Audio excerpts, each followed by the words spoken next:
Breaking overnight, Russia launches a large-scale aerial assault on Ukraine's capital. Hundreds of drones from all directions attacking Kyiv. You see in the video just some of those explosions.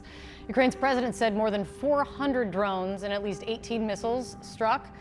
At least 2 people were killed in these strikes. And this is just the day before, Russia launched hundreds more, the largest drone attack since Russia started that war.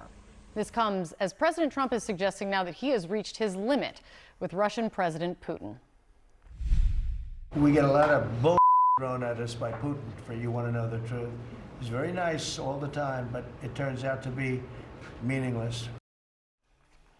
And joining us right now is the former Vice President of the United States, Mike Pence. Thank you for being here.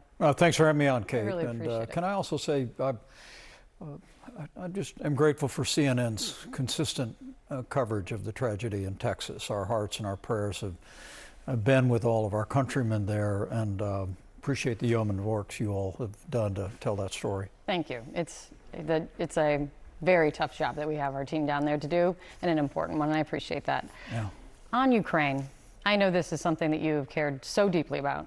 Mm-hmm. At one point, President Trump accused Ukraine of starting the war. We don't even need to quote the Time magazine article again. And now he's calling Putin BS. You have seen up close President Trump's sympathies towards Putin over the years. Do you believe that he has fundamentally shifted his view on the Russian president, or could Trump be one happy phone call away from blaming Zelensky again? Well, my hope is that the president's starting to recognize that Vladimir Putin doesn't want peace. Vladimir Putin wants Ukraine. And again and again, President Zelensky, who I came to know during my time as vice president, has made it clear he's prepared for a ceasefire. He's prepared to negotiate a lasting peace in the region. While we saw again just last night, a barrage of merciless attacks on civilian populations, and I welcome the president's decision to reverse a decision somewhere out of the Pentagon that suspended aid to Ukraine. You look back at our administration, Kate, and we were the first administration to provide lethal aid to Ukraine. Remember, Barack Obama only provided, military meals and blankets. We came in and gave them the kind of Stinger missiles and resources that I think prevented Vladimir Putin from invading Ukraine during our 4 years in office. And then it literally in the aftermath of the Biden administration's disastrous withdrawal from Afghanistan, I think Putin was emboldened. He rolled across the border. He's made no secret of his ambitions.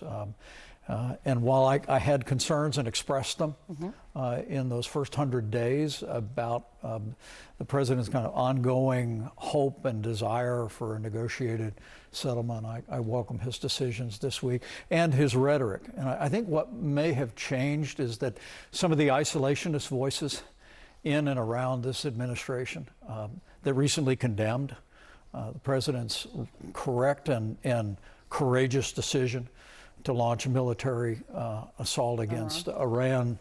I think they may have lost some of their footing with the president. I mean, by leveling criticism in our effort to ensure that Iran could never obtain a usable nuclear weapon, I think some of those isolationist voices may have literally lost some credibility with the president. But whatever the cause, I welcome it, because I do believe the time has come for us to renew our military support for Ukraine, make it clear that we're going to continue to provide that support along with our European allies until a just and lasting peace is achieved. I also am hopeful that Senator Thune will bring the new Russia sanction bill to the floor of the Senate next week. There are issues with two of those things, but with both of those things, there are issues right now. And I saw you almost shake your head in disbelief at what the reporting has been, which is today we learned that U.S. weapons shipments are starting back up to Ukraine. Right. But this comes after the reporting is that the Pentagon paused shipments on some weapons signed off on by the Secretary of Defense without the knowledge, without informing the President of the United States. The idea that a decision that big was made without getting the approval of or even informing the President of the United States. Does that make any sense to you? Well, look, when you've served at the level I've served at, it's a big government, and a lot of people in your agencies and in departments are making decisions all the time, but that one was troubling to me. And my bet is it's very troubling to the President. My expectation is that he'll get to the bottom of it. He will find out who initiated that decision. But the most important thing is that he reversed it and made it clear in a phone call with President Zelensky last Friday that the support's going to continue to come. Now, I will say, and I say respectfully to the President, if he's looking on, this isn't just about defensive weapons. Right. We've got to continue to provide President Zelensky and the Ukrainian military with the offensive capability as well as the kind of support against aerial assaults that'll allow them to achieve a real peace. Sorry, Mr. President. This isn't the first problem at the Pentagon that has come out under the leadership of Pete Hegseth. Thom Tillis is suggesting he's questioning his support for his confirmation. Do you think Pete Hegseth is up for this job? Yeah, I saw Senator Tillis's criticism, and I don't think it's fair. Okay. Look, I've known Pete Hegseth a long time. He's someone who's worn the uniform. As you know, I've got a couple in our immediate family that are currently serving in the armed forces of this country.